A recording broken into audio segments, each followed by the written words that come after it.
Hey guys, thanks for stopping in. I wanted to go through these videos with you, and I'll cover some stuff when we're done watching some of this. This is just to appreciate some of the goodies, so you can see that we're going to be getting classic models of monsters, things like that. A lot of fun.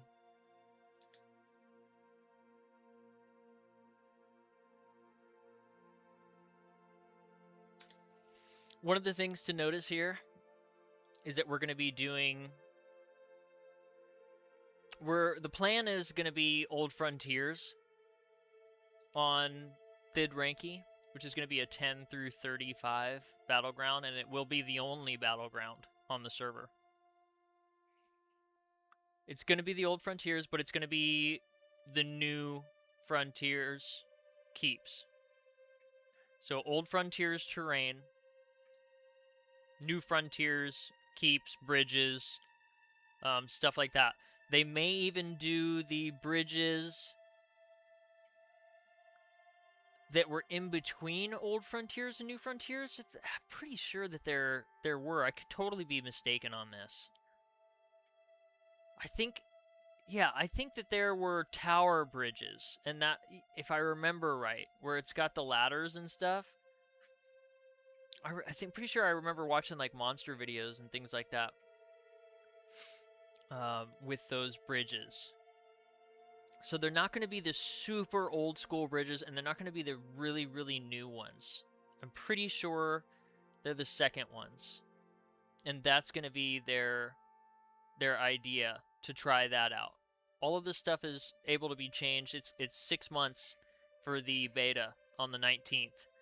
So definitely stop in and help test, but we'll just keep going. I'll kind of point out little things from time to time when I notice them. All right, so yeah, old archery system. That's going to be interesting. I always love that you could preload your shot if you thought like an assassin was near you, and as soon as they creep up on you, that you could just let it fly. Always fun. But yeah, the old archery system has its charm to it. It really does. And so play around with values, play around with calculations, and maybe find that beautiful balance and see if we can make it work. But I do know that that is what is functioning and what is active at the moment.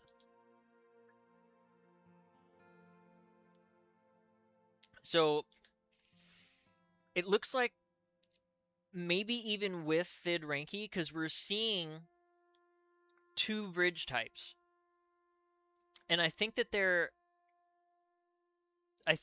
connecting places on the map and stuff where there may not have been bridges before. Is just a guess. We'll have to see how all that plays out. I know that they're doing crazy terrain rework in Old Frontiers, but using New Frontiers keeps. That's crazy. But yeah, so we got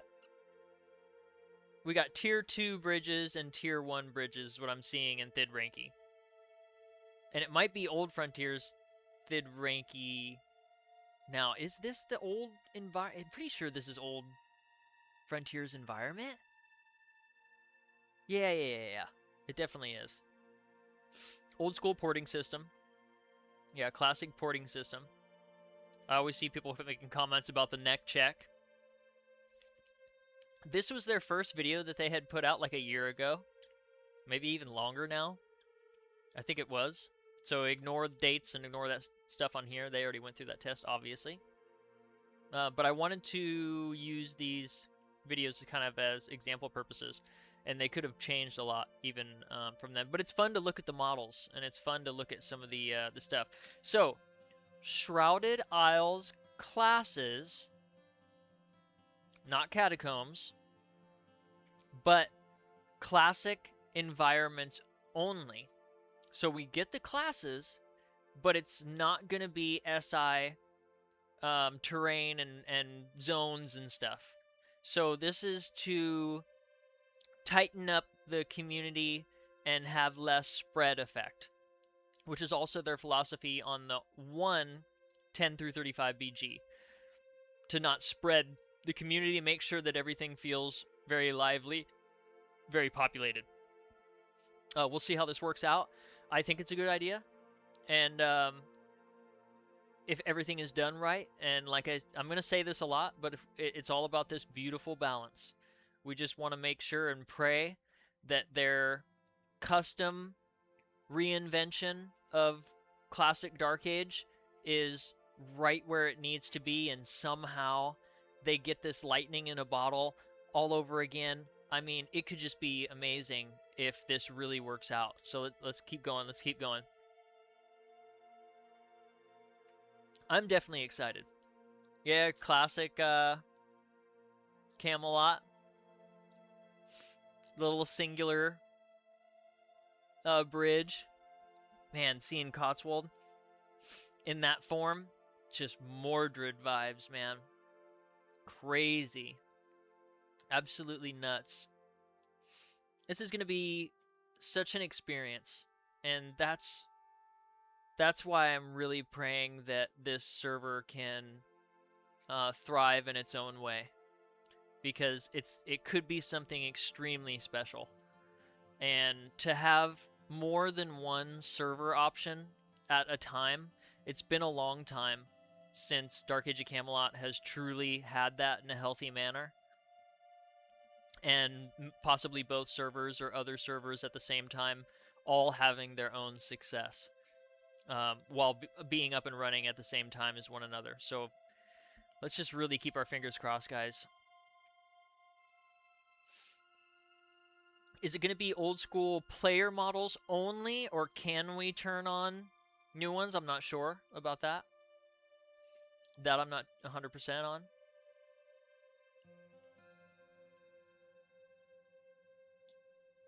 Crazy to see it. Crazy to see it. Really cool.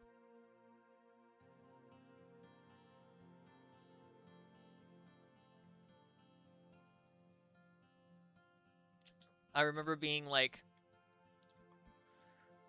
11, 12 years old, running around over that hill and smacking skellies on a troll berserker, and just not having any clue of what the hell I'm doing. I think my dad was like probably level 30 plus or something on his Bone Dancer at that time. He made a troll as well. Man, I hope this works out. What an experience this could be.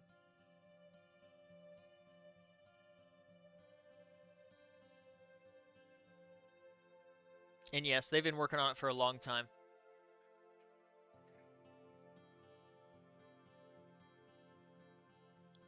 Lots of handcrafted stuff going on.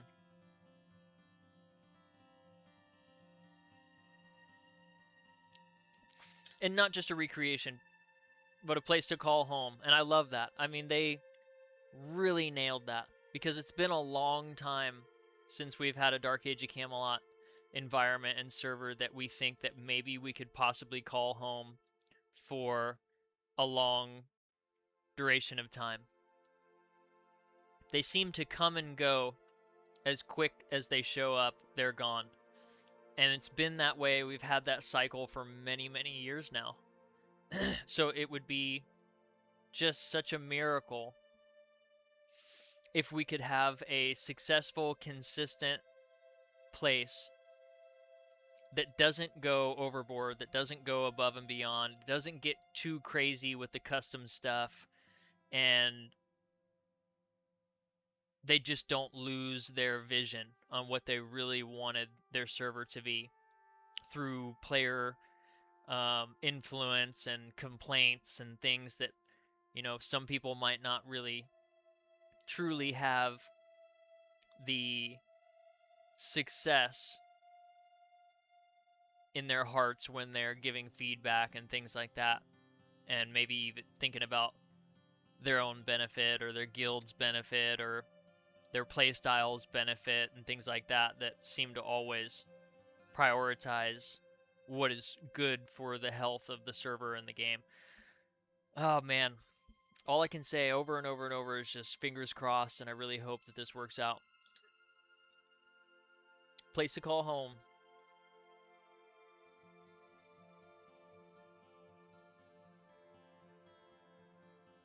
Classic leveling is incentivized.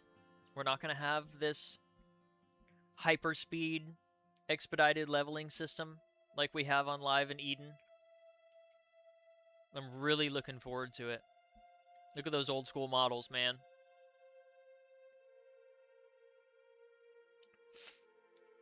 The old stuff has their charm. The old stuff definitely has their charm. And I want to point out that there's an EverQuest server called P99, and what a success story. What an absolute and total success story that server was for its community for 12 plus years.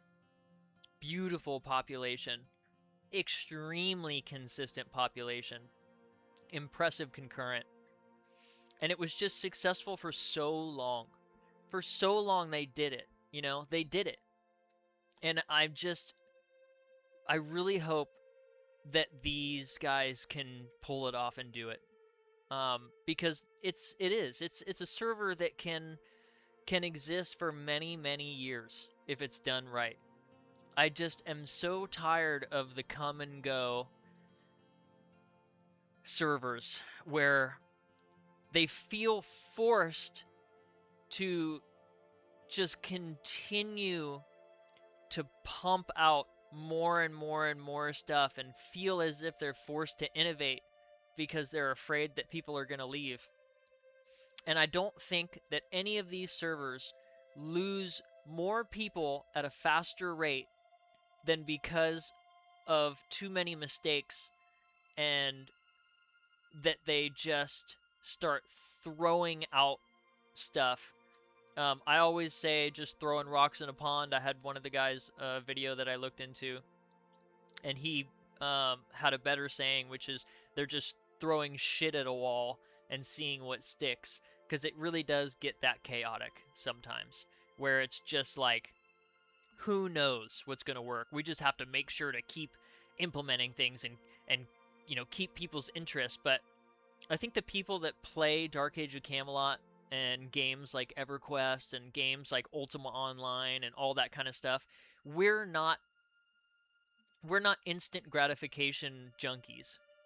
You know, we appreciate the long form, hardcore grind play styles. It's just what we grew up on. It was what we appreciated.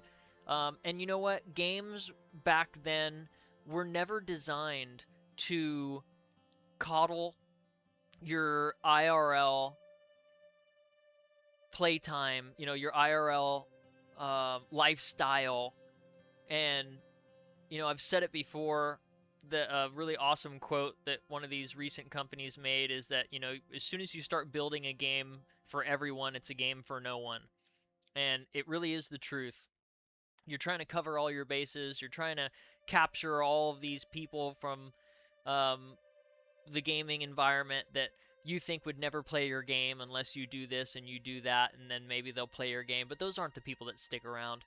You know, it's we know why we love Dark Age of Camelot, and I hope that they're able to 90% capture that and 10% on the quality of life and things that are important and iron out issues that are vital to address and things like that. But, you know, core, keep it what we love. And, you know, we don't come back to Dark Age of Camelot because of new things. I don't think that anybody can logically claim that that would be the reason to come back to an old school MMORPG. You know, we just have we have so many options for MMOs out there. You know, WoW and Elder Scrolls Online and New World and Guild Wars and the Final Fantasy. It's just, they have all these systems, and they all are different from one another, but they're all, you know, modernized systems of Black Desert Online. We have those options. They're there. And they do those systems in their own way, and some people love them, and some people hate them. But the Dark Age of Camelot community isn't going to return to Dark Age because they're craving those systems. They're coming back to Dark Age to relive some of these old school systems that have been abandoned. And, the MMO genre has been plagued, and I think it's the disease of the instant gratification. And to make sure that if you only have 1 or 2 hours to play, that there's a way for you. And it's just not how MMOs were designed back in their heyday. And, there's a huge audience that appreciates that and that craves that and that wants that. We want the high difficulty. We want the investment in time. We want these things because we're not going to just give up and stop playing. We're not just going to walk away from the game because we're not level 50 yet. It's just such a silly argument for me. And that's, that's my personal opinion because of when I grew up and what era I took part in these games in. So I have this different view, but, I really truly think that I could be delusional when it comes to this, but I think there's more Dark Age of Camelot players, numbers-wise, that would want something like this done right than would want super fast-paced leveling, super fast-paced gameplay, everything just having these shiny, new, modernized systems for Dark Age. I think that the classic players are of a larger force, of a larger number. There's more people that want this than there are the section of people that want what Live is, what Eden has now turned into recently.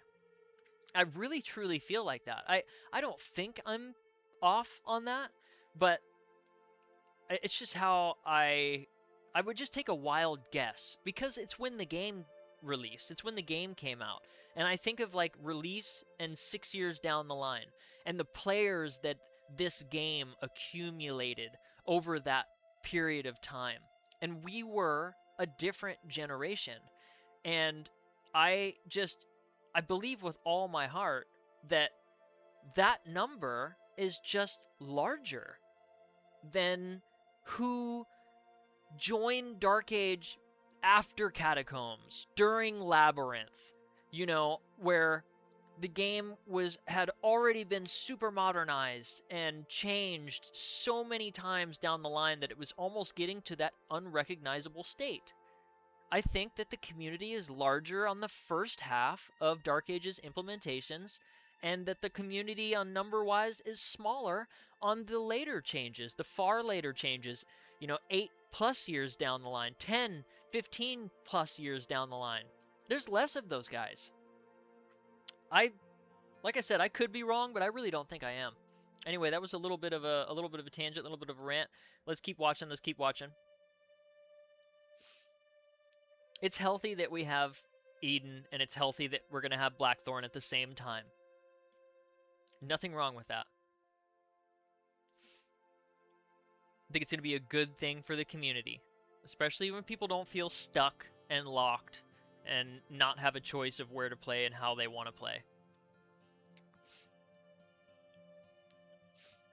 Okay, so this is when they start talking about the class revamped RAs. Classes are going to have a lot of specific realm abilities that are for their class. And you could, I guess, think of them like realm rank 5s in their own way. But that's another one of their philosophies. And they showed off things like the Animus turning into a mushroom, stuff like that. And then hopefully they do these well. And hopefully they do these right to where they're not overboard. And they just add a little bit of extra depth when it comes to the skill system.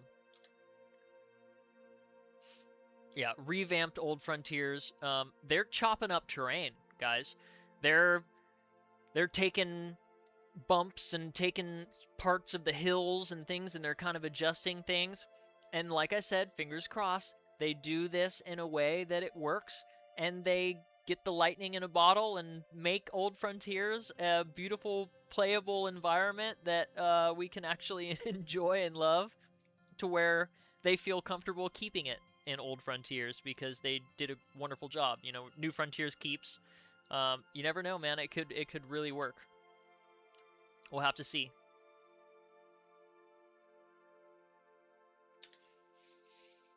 So improved original loot. Loot was always an issue. You feel like you could get level 40 and still feel naked. So if they do some good adjustments and stuff on that, they change the stats up, and they add these unique drops and stuff like that.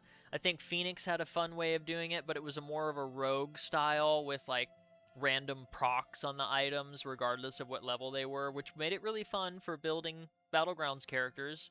You know, grinding for an hour or two, or up to 8 hours if you were really unlucky, to get a heal proc, high quality, decent stat chess piece that you could use in Thid Ranky. That felt nice. Getting life tap weapons.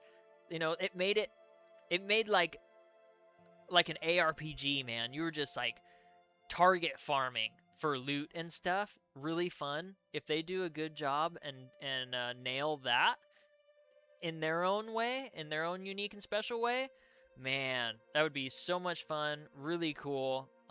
Let's hope it goes in the right direction.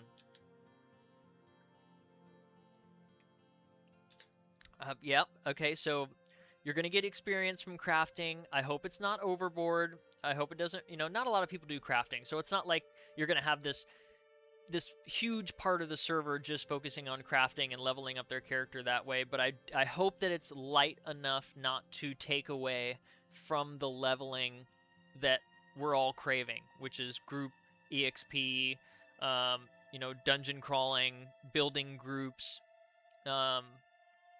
you know, that type of leveling in PvE. There is a part of the community that want that enjoy that want a place to come back to have a back end if they don't want a PvP and RVR, where they can have fun building groups and leveling characters as a pastime. There are a lot of, I don't care if you say PvE is trash, Dark Age has bad PvE.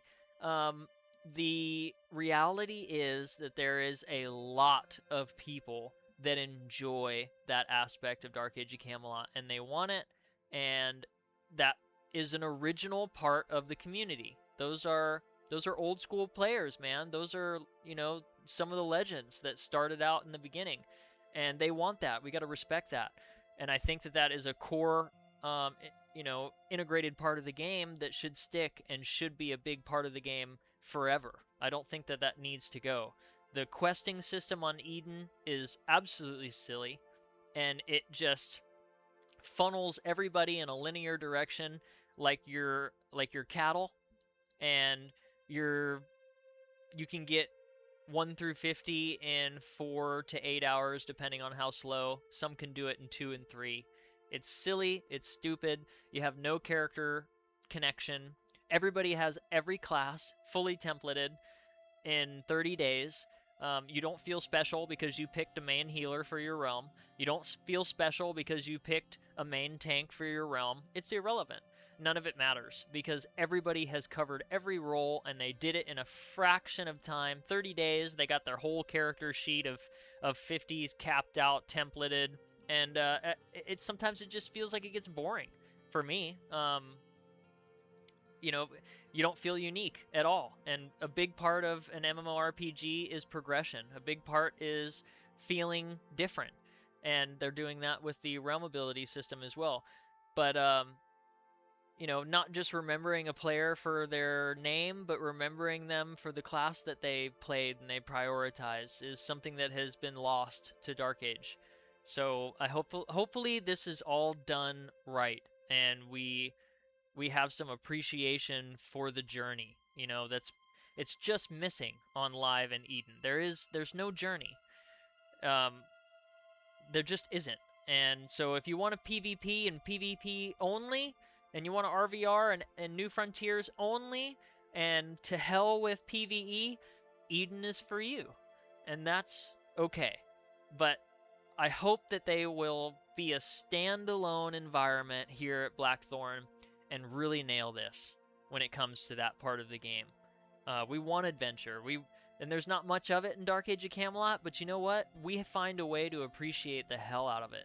And we love it. And we want it. So let's just pray it happens. Incentives to explore and socialize. I would love to see, what they've created to do so. Look at those old school dragon models. Whoop! Yeah, September 19th. Really, really excited. The beta could last up to 6 months. Think of this as a season. It's safe to invest time.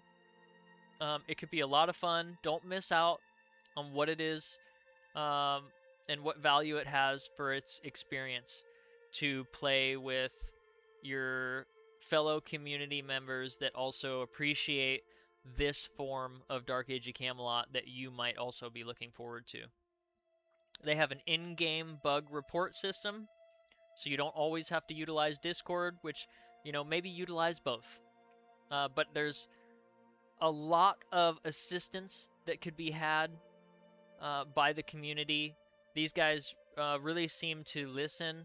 They really seem to be taking things slowly, and I appreciate that.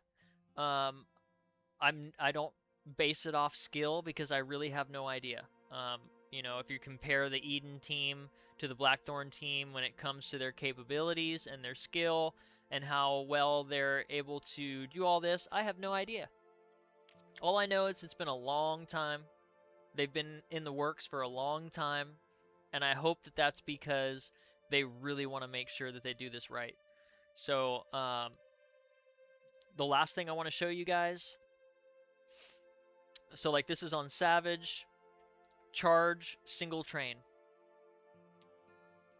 Ignore pain. You get 2 versions of first aid. 1 train of ignore pain for the 100% value, but it's on a 30-minute timer. Okay? Charge is on a... says 5-minute. We'll see. And so, really long timers usually for the big boy trains, but you're going to have things that make your left hand swing more often.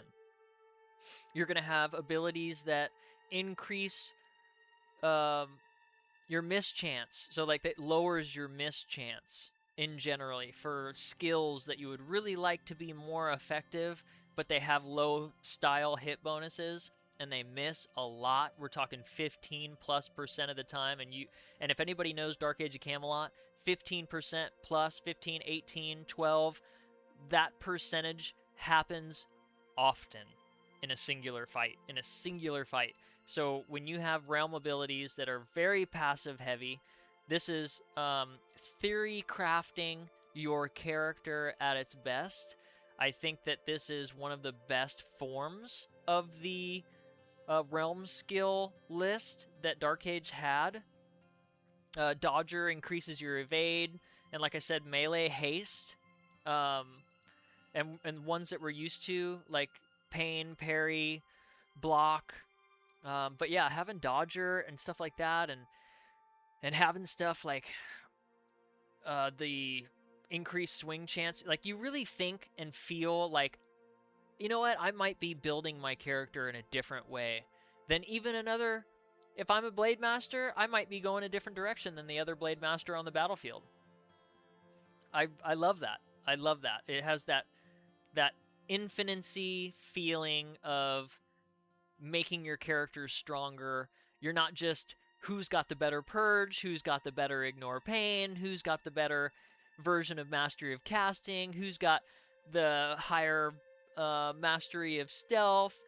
It's just everybody's getting the same stuff, on Eden and Live. That's pretty much what that is. And on Blackthorn, they're going to have some custom stuff on these lists, but the really, really passive heavy and many more categories of passive choices, I think that's more fun.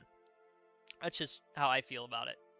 But, yeah, casting speed, lowering the resist chance of your spells, and mastery of focus. So 2 separate ones that help for resistances. It's a lot, you know, it's a lot. You can go in completely different directions as your identical classes and realm mates, let alone other people and other casters on the battlefield in the opposite realms. I think this is great. Let's just really hope that this works out. All right, so the 19th. Oh, I just tunnel visioned you guys. The 19th. Come in, test it out. Let's all help one another and help this team make the next best classic style of Dark Age of Camelot.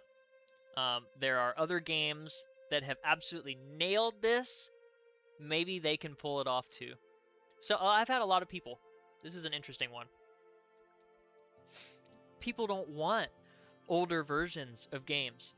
Holy crap. Can we talk about the millions, tens of millions, maybe hundreds of millions of dollars that World of Warcraft made on their classic implementation of servers? Come on. Come on. We have such a huge community that wants this.